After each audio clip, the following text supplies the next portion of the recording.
सावन का आखिरी सोमवार हो, शायद यही लास्ट वाला है। सावन का आखिरी सोमवार हो, जो लोटा जल का लेकर जा रहे हो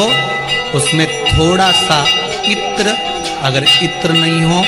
तो गुलाब की पंखड़ी, पंखड़ी नहीं हो तो कोई फूल की पत्ती उस जल में बाबा को समर्पित, इत्र हो तो ज्यादा अच्छा है। आखिरी सोमवार को या सावन महीने का आखिरी दिन आप शिव को जब 2 लोटा जल चढ़ाएं तो उसमें इत्र का भाव रखकर, कामना कर कर, त्र्यंबकेश्वर बाबा का स्मरण कर कर और महामृत्युंजय मंत्र को जपते हो। कौन सा मंत्र? ये वेद का बड़ा सुंदर मंत्र है, इसको चिल्लाकर नहीं बोला जाता, भी महामृत्युंजय मंत्र का स्मरण करते हो। और अगर महामृत्युंजय मंत्र याद नहीं हो तो पंचाक्षर मंत्र नमः शिवाय, पंचाक्षर का स्मरण नहीं रहे तो षडाक्षर ओम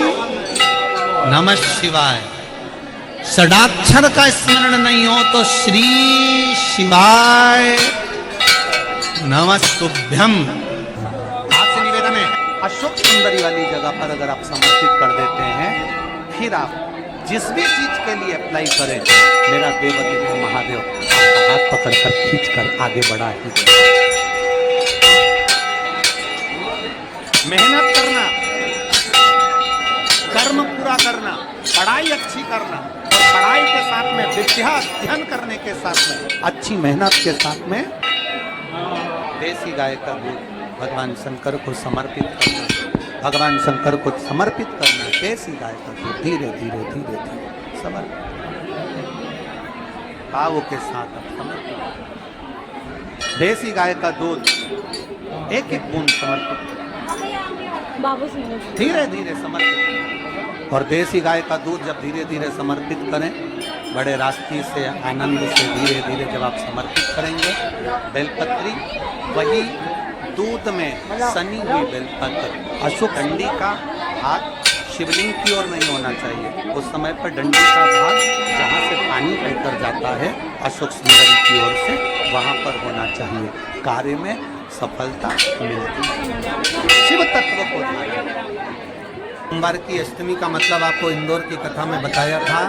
जिस दिन शंकर और पार्वती के मिलन का दिवस, और केवल एक माता पार्वती के अकेले मिलन का नहीं, 64 योगनियां तक भगवान शंकर से मिलने के लिए आती है। पीला चंदन लगाना, कितना लगाना है? बीच वाला जो पत्ता है उस पर पीला चंदन। जब आपको लगे कि मेरा जीवन बहुत कष्टमय है, अब ये रोग, अब ये कष्ट दूर ही नहीं हो रहा, अब ये आए दिन तकलीफ पर तकलीफ बढ़ती जा रही है, आए दिन रोग बीमारी, पैसा घर में बच नहीं रहा, बहुत कष्टमय जीवन, इसमें लगाओ पीला चंदन बेलपत्री की बीज पत्ती महाराज, और बीज पत्ती पर जब चंदन लग जाए, लगने के बाद में ये दोनों पत्ती पर लाल चंदन लगा लीजिए। इन दोनों पत्ती के बीच में जो डंडी का भाग होता है, आपको कहा था, आपको स्मरण में होगा शायद, हमने जब बेलपत्री की महत्वता बताई थी तो उस बेलपत्री की महत्वता में कहा था ब्रह्मा विष्णु महेश ये तीन बोला था, बीच में ये बड़ी पत्ती से लेकर जो 2 पत्तियां होती हैं, इनके बीच में जो जगह बचती है, इसमें माँ पार्वती के 64 योगनियां, माँ पार्वती अपनी पूर्ण सिद्धि के साथ में जितनी भी देवी के स्वरूप हैं, वो माता 64 योगनियां देवी के स्वरूप में यहाँ पर विराजमान होती है। 2 पत्ती के नीचे से जो डंडी होती है नीचे तक, ये पूरी डंडी में 33 कोटि देवी देवताओं विराजमान होते हैं इस पूरी डंडी के अंदर। तो ये बीच वाली पत्ती है, ये जो बीच वाली पत्ती का जो भाग होता है, इस पत्ती के भाग में शहद का प्रयोग करकर, यहाँ पीला चंदन, लाल चंदन, शहद का प्रयोग करकर इसी तरह से पकड़कर ये बेलपत्री की जो डंडी है अशोक सुंदरी पर जब आप समर्पित करें, तो जहाँ से जल बहता है उस ओर पर इस पत्ती को चढ़ाकर केवल आपके हृदय की बात